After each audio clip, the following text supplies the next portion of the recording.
அஸ்ஸலாமு அலைக்கும். துவாவின் ஒழுக்கங்கள். தேவைகள் இல்லாத உயிரினங்கள் இந்த உலகில் எதுவும் இல்லை. அனைத்து ஜீவராசிகளும் ஏதோ ஒரு தேவையில் தான் இருக்கின்றன. ஆம், மனிதனும் உணவு, உடை, இருப்பிடம் இதையும் தாண்டி பல தேவைகளுடன் வாழ்ந்து கொண்டிருக்கிறான். அவற்றை பூர்த்தி செய்ய அவன் முயற்சி மட்டும் போதாது.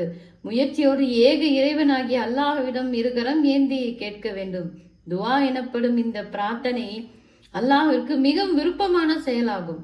உங்கள் இறைவன் கூறுகிறான், என்னையே நீங்கள் பிரார்த்தியுங்கள், நான் உங்கள் பிரார்த்தனைகளை பதிலளிக்கிறேன் என்று திருக்குரான் 40:60 கூறுகின்றது. மற்றொரு வசனத்தில், நபியே, என் அடியார்களுக்கு என்னை பற்றி உம்மிடம் கேட்டால் நிச்சயமாக நான் சமீபமாக இருக்கின்றேன்.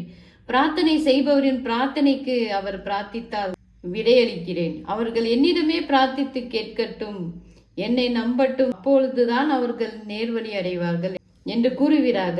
திருக்குரான் 2:186. இந்த குரான் வசனங்கள் மூலம் நமக்கு கிடைக்கும் பாடம் என்னவென்றால், நாம் அனைவரும் நம்மை படைத்த இறைவனாகிய அல்லாஹ்விடம் மட்டுமே கையேந்த வேண்டும். அப்படி ஏந்தும் கைகளை அல்லாஹ் ஒருபோதும் வெறுமன் அனுப்ப மாட்டான்.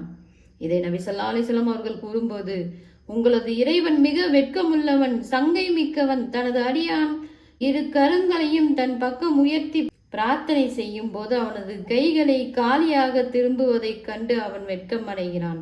நபி ஸல்லல்லாஹு அலைஹி வஸல்லம் அவர்கள் கூறுகின்றார்கள், துஆதான் வணக்கமாகும். உங்களது இறைவன் கூறுகின்றான், என்னை அழையுங்கள், நான் உங்களுக்கு பதில் தருகிறேன் என்று. இன்ஷா அல்லாஹ் அடுத்த வீடியோவில் சந்திப்போம். அஸ்ஸலாமு அலைக்கும் வரஹ்மத்துல்லாஹி வபரகாத்துஹு.